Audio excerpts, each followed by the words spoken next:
नमस्कार साथियों, स्वागत है आप सभी का आज के इस ऑनलाइन सेशन में। आज अपन बात करेंगे परिसंचरण तंत्र के महत्वपूर्ण टॉपिक के बारे में, जिसे रक्त कहते हैं।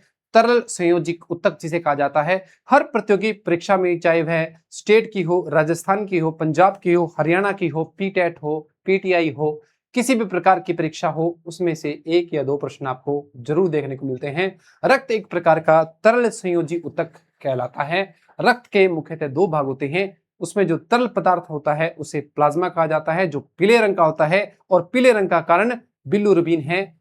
और बाकी की जो बची कणिकाएं होती हैं, रक्त कणिकाएं होती हैं, उन्हें आरबीसी, डब्ल्यूबीसी और प्लेटलेट्स के नाम से जानते हैं। आरबीसी को आजकल इरिथ्रोसाइट कहा जाता है, डब्ल्यूबीसी को ल्यूकोसाइट और प्लेटलेट्स को थ्रोम्बोसाइट भी कहते हैं।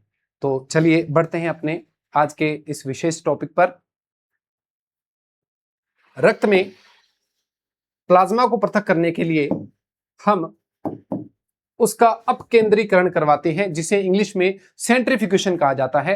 अपकेंद्रीकरण की प्रक्रिया के बाद देखेंगे कि जो प्लाज्मा है हल्का होकर पीले रंग का जो पदार्थ है वो ऊपर की ओर आ जाता है, और बाकी का जो डेंस पार्ट है वो नीचे बैठ जाता है। प्लाज्मा की प्रतिशत की बात करें तो रक्त का लगभग 55% प्लाज्मा होता है, बाकी रक्त कणिकाएं जो हैं वो 45% होती हैं। प्लाज्मा जो है उसका मुख्य घटक है जल। रक्त की जो मात्रा है वो 90% के आसपास मिलेगी। दूसरा मुख्य घटक जो है वो प्लाज्मा का प्रोटीन कहलाता है। मच्छर जो है हमें प्रोटीन के चक्कर में ही काटते हैं, और मुख्यतः मादा जो मच्छर होते हैं वो प्रोटीन के लिए ही हमें काटते हैं। जो प्लाज्मा के अंदर प्रोटीन पाए जाते हैं वो मुख्यतः 3 प्रोटीन हैं। पहला जो प्रोटीन है उसे एल्बुमिन कहा जाता है, दूसरा जो प्रोटीन है उसे ग्लोबुलिन कहा जाता है, तीसरा जो प्रोटीन है उसे फाइब्रिनोजन कहा जाता है। तीनों प्रोटीन बहुत इंपॉर्टेंट है। तीनों की अगर अपन बात करें, सबसे पहला प्रोटीन जो है वो एल्बुमिन है, दूसरे प्रोटीन की बात करें तो ग्लोबुलिन है, तीसरे प्रोटीन की बात करें तो फाइब्रोनोजन जिसे कहते हैं।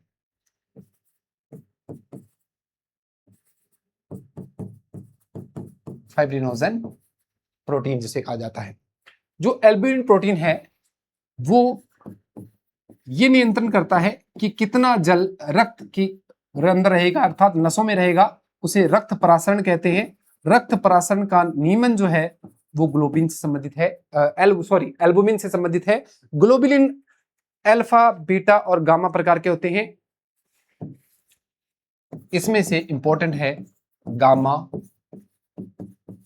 ग्लोबुलिन, जिससे प्रतिरक्षा तंत्र में एंटीबॉडी, जिसे हिंदी में कहा जाता है प्रतिरक्षी, का निर्माण होता है। तीसरे और महत्वपूर्ण प्रोटीन की अपन बात करें, जिसे फाइब्रिनोजन भी कहा जाता है। ये एक क्लोटिंग फैक्टर है, स्कंदन से संबंधित प्रोटीन है, खून के जमाव से संबंधित प्रोटीन कहलाता है। फाइब्रिनोजन जो है जब फाइब्रिन में बदलता है तभी रक्त का थक्का बनता है। ये 3 प्रोटीन है, तीनों इंपॉर्टेंट है। आप इसका स्क्रीनशॉट जरूर लीजिए। हर परीक्षा में आपको एक सवाल इससे मिल जाएगा। फाइब्रिनोजन है वो सबसे ज्यादा इंपॉर्टेंट प्रोटीन माना जाता है।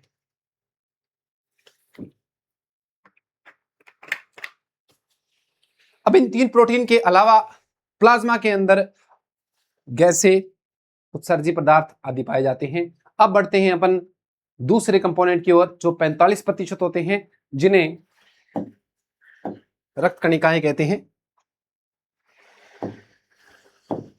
रक्त कणिकाओं में सर्वाधिक मात्रा में जो संख्या है वो आरबीसी की है।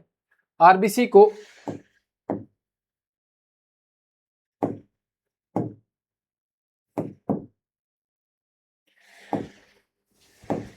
को इरिथ्रोसाइट भी कहा जाता है।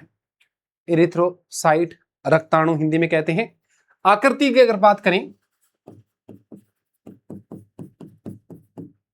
उभय यानी दोनों तरफ से, अवतल, अवतल यानी दबी हुई है, किनारों से फूली हुई है। आप देखेंगे सामान्य भाषा में जिसे पेड़ा कहते हैं, पेड़े के समान आकृति है इसकी, उभय अवतल। इंग्लिश में कहते हैं इसे बाई कॉन कैव आकृति कहा जाता है। एक स्तनधारी की बात करें, शेरकों की बात करें, तो वयस्क में आरबीसी के अंदर केंद्रक अनुपस्थित होता है, लेकिन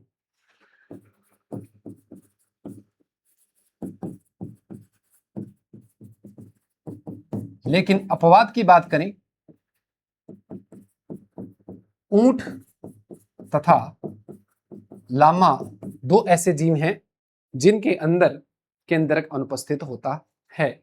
संख्या की अगर बात करें तो इसकी संख्या 50 लाख से 55 लाख या 5 मिलियन कह सकते हैं से 5.5 मिलियन पर mm होती है। आरबीसी के निर्माण की बात करें या संपूर्ण निर्माण की बात करें, निर्माण जो है भ्रूणीय अवस्था में और शैशवावस्था जिसके कह सकते हैं, नवजात शिशु की बात करें, आरबीसी है या पूरे संपूर्ण का जो निर्माण है ब्लड का, वो यकृत और प्लीहा के द्वारा किया जाता है। एक वयस्क व्यक्ति के अंदर संपूर्ण रक्त का निर्माण हीमोपोइसिस कहलाता है। हीमोपोइसिस जो है वो लाल अस्थि मज्जा में होता है। वयस्क व्यक्ति की बात कर रहे हैं, लाल अस्थि मज्जा जिसे इंग्लिश में कहा जाता है रेड बोन मैरो। एक स्वस्थ व्यक्ति के रक्त का जो पीएच है वो 7.4 होता है, अर्थात हल्का क्षारीय होता है। आरबीसी की बात करें, उसका जो रंग है, कलर है, वो रेड कलर का है, लाल रंग का है, क्योंकि उसमें एक लाल रंग का वर्णक पाया जाता है जिसे हीमोग्लोबिन कहते हैं। हीमोग्लोबिन के अंदर दो शब्द हैं, हीम और ग्लोबिन। हीम जो है वो आयरन यानी लोहे से संबंधित है, ग्लोबिन एक प्रकार का प्रोटीन है। हीमोग्लोबिन है क्या? अब परीक्षा में पूछ लिया जाता है कि रक्त में पाया जाने वाला श्वसन वर्णक है। श्वसन वर्णक उसे कहते हैं जो गैसों को लाने और ले जाने में इंपॉर्टेंट रोल प्ले करता है, और रक्त का रंग जिसकी वजह से होता है, वर्ण यानी अर्थात रंग। तो श्वसन वर्णक की बात करें, रक्त के अंदर श्वसन वर्णक वो है हीमोग्लोबिन, जिसकी सामान्य मात्रा एक स्वस्थ व्यक्ति के अंदर 12 ग्राम से 16 ग्राम डीएल अर्थात 100 ml होती है। डीएल कह दीजिए या 100 ml कह दीजिए। हीमोग्लोबिन की बात करें तो हीम अर्थ है आयरन यानी लोहा, और वो भी फेरस अवस्था के अंदर। एक हीमोग्लोबिन के अंदर 4 लोहे के कण पाए जाते हैं, अर्थात एक हीमोग्लोबिन 4 ऑक्सीजन अणुओं का वहन कर सकते हैं। और अगर यदि रक्त में या आरबीसी में हीमोग्लोबिन की मात्रा आरबीसी की मात्रा में कमी होती है, उसे अरक्तता, इंग्लिश में कहें एनीमिया कहा जाता है। आरबीसी के पश्चात अपन बात करते हैं शरीर की या रक्त की वो महत्वपूर्ण कोशिका जिसे सैनिक कोशिका भी कहा जाता है, जो शरीर में प्रवेश करने वाले रोगाणुओं से हमें बचाती है। WBC, और इंग्लिश में जिसे कहा जाता है ल्यूकोसाइट कहते हैं। देखिए जो स्क्रीन पर आपको घटना दिखाई दे रही है बोर्ड पर, वो जो घटना है इसमें देखिए न्यूट्रोफिल है, एक प्रकार की WBC है। उत्तक या रक्त में जहां भी कीटाणु उसे दिखाई दे रहा है उसका पीछा करते हुए उसे साइटोसिस या उसका भक्षण करती है अमीबिया गति करते हुए। ये जो घटना है इसे डाईपीडिएसिस कहा जाता है। इंपॉर्टेंट है, एग्जाम में कई बार पूछा जाता है। डाईपीडिएसिस जो घटना है उसका संबंध रक्त में किस कोशिका से है? WBC से कहते हैं। WBC जो है डाईपीडिएसिस से संबंधित है। संख्या की बात करें, एक स्वस्थ व्यक्ति के अंदर WBC की जो संख्या है वो 6000 से 8000 mm³ होती है। जीवन काल कुछ विशेष नहीं है। आरबीसी का जीवन काल जो है वो 120 दिन फिक्स है। डब्ल्यूबीसी अलग अलग प्रकार की हैं, तो इनका जो समय है, जीवन काल जो है वो अलग अलग प्रकार का होता है। डब्ल्यूबीसी जो है का निर्माण भी लाल अस्थि मज्जा के द्वारा किया जाता है। डब्ल्यूबीसी के प्रकार की बात करें तो डब्ल्यूबीसी मुख्यतः दो प्रकार की होती हैं। एक जिनके ऊपर कणिकाएं दिखाई देती हैं, दूसरी जो है जिनके ऊपर कणिकाएं दिखाई नहीं होती हैं लेकिन दिखाई नहीं देती हैं। उस आधार पर अपन बात करें तो डब्ल्यूबीसी दो प्रकार की होती हैं, एक जिसे कणिकामय कहा जाता है और दूसरी जिसको अकणिकामय कहा जाता है। अब देखिए ये जो तीन प्रकार की कणिकाएं आप जो रक्त वाहिनियां हैं डब्ल्यूबीसी आपको दिखाई दे रही हैं, उन पे कणिका उपस्थित है, इसलिए इन्हें कणिकामय यानी ग्रेन्यूल, कणिकामय यानी ग्रेन्यूल से कणिका को कहते हैं ग्रेन्यूलोसाइट कहते हैं। ग्रेन्यूलोसाइट में बात करें इओसिनोफिल, एसिडोफिल भी कहते हैं, दूसरी बेसोफिल और तीसरी न्यूट्रोफिल है। ये तीन जो नाम हैं वो कणिका में डब्ल्यूबीसी से संबंधित हैं। दूसरी अपन बात करें, ये जो प्रकार है उन पे कणिकाएं नहीं दिखाई दे रही, अकणिकामय, जिसे इंग्लिश में ए ग्रेन्युलो साइट भी कहते हैं। उसके दो प्रकार हैं, एक जो है वो मोनोसाइट है और दूसरा है लिम्फोसाइट। तो डब्ल्यूबीसी होगी मुख्यतः पांच प्रकार की, तीन कणिका में और दो अकणिका में। जो तीन कणिका में दिखाई दे रही हैं उसमें सबसे पहले हैं इओसिनोफिल, एसिडोफिल भी कहते हैं उसे। इन्हें अम्लीय रंजकों से रंगा जा सकता है, एसिड डाई से कलर कर सकते हैं। बेसोफिल जो है उसे क्षारीय डाई से रंग कर सकते हैं और न्यूट्रोफिल को किसी भी कलर से रंजित किया जा सकता है, इसलिए इनका नाम पड़ा है।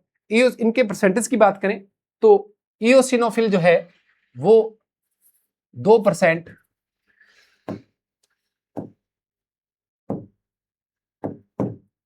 2 से 3%, आप 2% एक डाटा याद रखिएगा। इओसिनोफिल जो है वो 2% होती है, बेसोफिल जो है वो 1% के आसपास होती है, न्यूट्रोफिल 60 से 65 होती है, तो आप एक 60% का डाटा याद रखिए। मोनोसाइट जो होती है वो 6 से 8% होती है, तो आप 8% का डाटा याद रखिए, 6 से 8%। और जो लिम्फोसाइट है वो 20 से 25% होती है, तो आप 25% का डाटा याद रखिएगा। इसके आसपास का डाटा आपको मिलान करना है, परीक्षा में पूछा जाता है। 2 से 3%, 102%, 60 से 65%, मोनोसाइट से 6 से 8% है और लिम्फोसाइट जो है 25% से है। और इनके जो केंद्रक है उनकी आकृतियां भी बहुत महत्वपूर्ण है। अगर आप इनके केंद्रकों की आकृति देखेंगे, इओसिनोफिल का जो केंद्रक आपको दिखेगा वो आपको ईयरफोन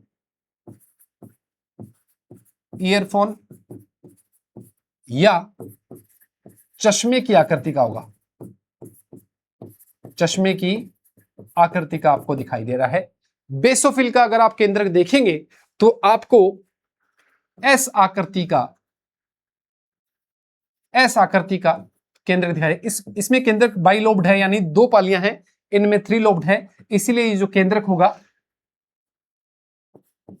वो आपको एस आकृति का दिखाई देगा। अगर अपन न्यूट्रोफिल की बात करें तो इसका जो केंद्रक है वो आपको मल्टीलोब्ड या बहुपालित दिखाई देगा। मोनोसाइट की बात करें, मोनोसाइट का केंद्रक जो आपको है वो वृक्क या बीन शेप का दिखाई देगा।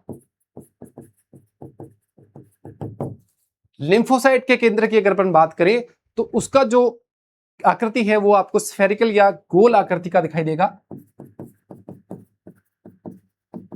इनके केंद्रक की आकृति के पश्चात इनका फंक्शन बहुत इंपॉर्टेंट है। पहले अपन बात करते हैं इओसिनोफिल की। इओसिनोफिल जिसे एसिडोफिल्स भी कहा जाता है।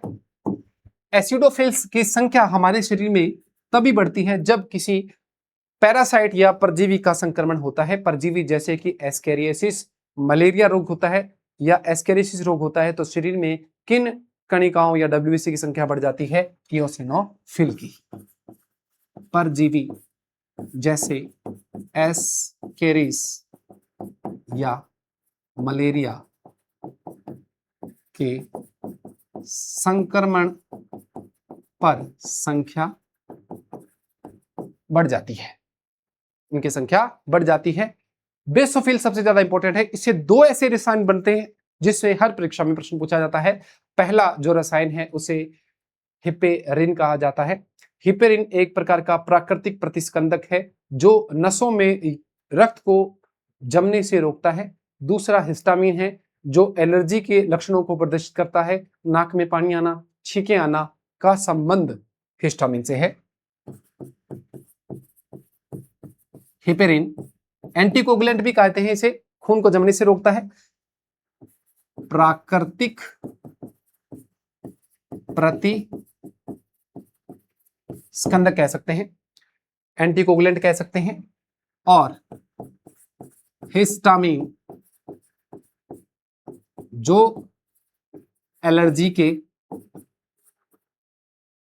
के लक्षणों को प्रदर्शित करता है।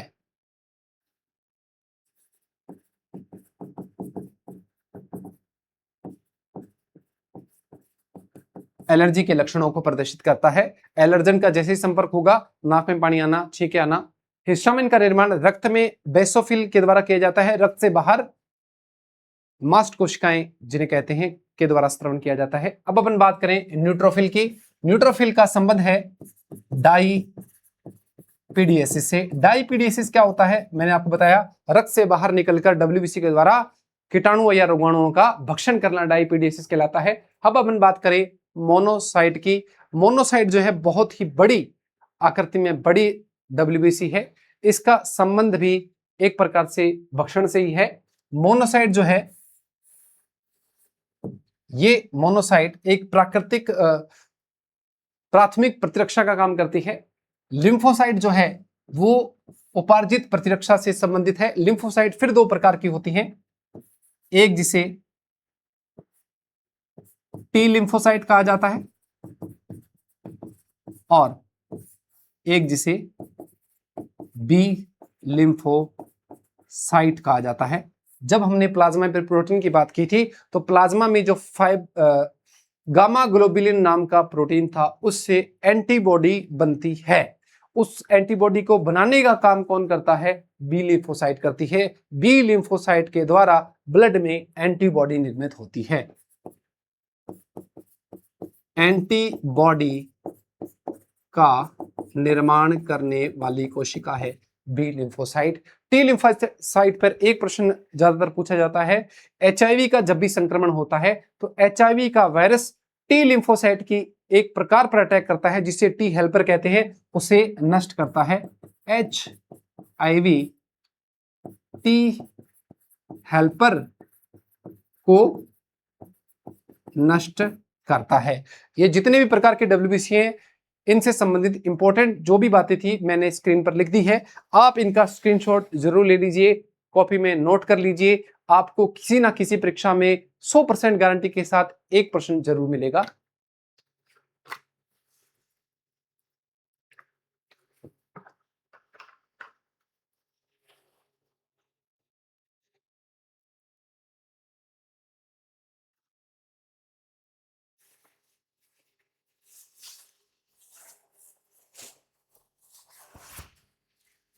इन पांचों में सबसे जो इंपॉर्टेंट है वो बेसोफिल है। क्यों? क्योंकि वो हिपेरिन और हिस्टामिन का स्राव करती है। हिपेरिन रक्त वाहिनिकाओं के अंदर रक्त को जमने से रोकता है, क्लोटिंग को रोकता है, एंटीकोगुलेंट भी जिसे कहा जाता है। एलर्जी के लक्षणों को प्रदर्शित करने वाला हिस्टामिन भी बेसोफिल के द्वारा स्रावित किया जाता है। हिस्टामिन हिपेरिन दोनों का निर्माण यकृत में होता है। यहाँ तक कि रक्त के जितने भी प्रोटीन होते हैं वो सभी यकृत यानी लिवर में निर्मित होते हैं। चलिए अब बढ़ते हैं अपने अंतिम और लास्ट जो है प्रकार की रक्त कणिका पर। ये जो दो रक्त कणिकाएं हैं इन्हें रक्त कणिका कह सकते हैं। जो अंतिम प्लेटलेट्स है वो मेगा कैरियोटिक नाम की एक कोशिका है जो रेड बोन मेरो लाल अस्थि मज्जा में पाई जाती है। उसके जो टुकड़े हैं वही कहलाते हैं प्लेटलेट्स, जिसे थ्रोम्बोसाइट्स भी कहा जाता है, बिंबाणु जिसे हिंदी में कहते हैं। डब्ल्यूबीसी जो है उनकी संख्या की अगर हम बात करें, अगर संख्या बहुत ज्यादा बढ़ जाती है डब्ल्यूबीसी की, उस स्थिति में ब्लड कैंसर भी हो जाता है जिसे ल्यूकेमिया शब्द से भी जानते हैं। अब अपन बात करते हैं अंतिम और लास्ट जो रक्त कोशिका है चिपकू प्रकार की है।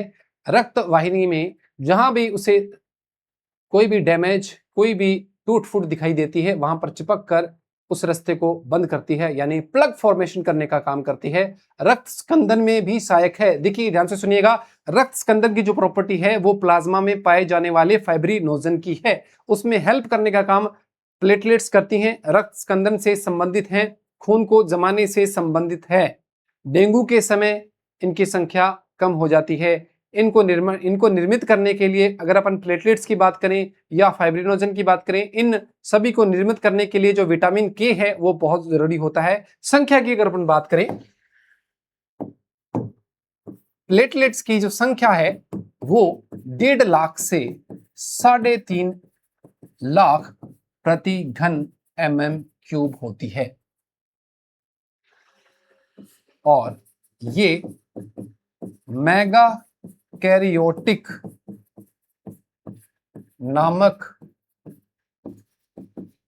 कोशिका के टुकड़े हैं। और अगर इनके मुख्य कार्य की बात करें तो इनका जो कार्य है वो संबंधित है रक्त संकंदन से संबंधित है। अगर इसकी कमी हो जाए, जैसा कि हम जानते हैं कि डेंगू के समय प्लेटलेट्स डाउन हो जाती हैं, उस समय जो प्लग फॉर्मेशन आप देख रहे हैं वो बॉडी में नहीं होता। रक्त वाहिनिकाओं में जो भरा हुआ रक्त है वो शरीर में फैल जाता है, रक्त वाहिनिकाओं से बाहर निकल जाता है, उसे हेमरेज कहते हैं। आंतरिक रक्तस्राव, इंटरनल ब्लीडिंग कहा जाता है, जिसकी वजह से व्यक्ति की मृत्यु भी हो जाती है। आज के इस सेशन में हमने ब्लड के बारे में बात की। आपको किसी ना किसी एग्जाम में आज के इस वीडियो सेशन से 1 प्रश्न या 2 प्रश्न जरूर मिल जाएंगे। आप चैनल को सब्सक्राइब करना ना भूलें, लाइक कीजिए। Thank you.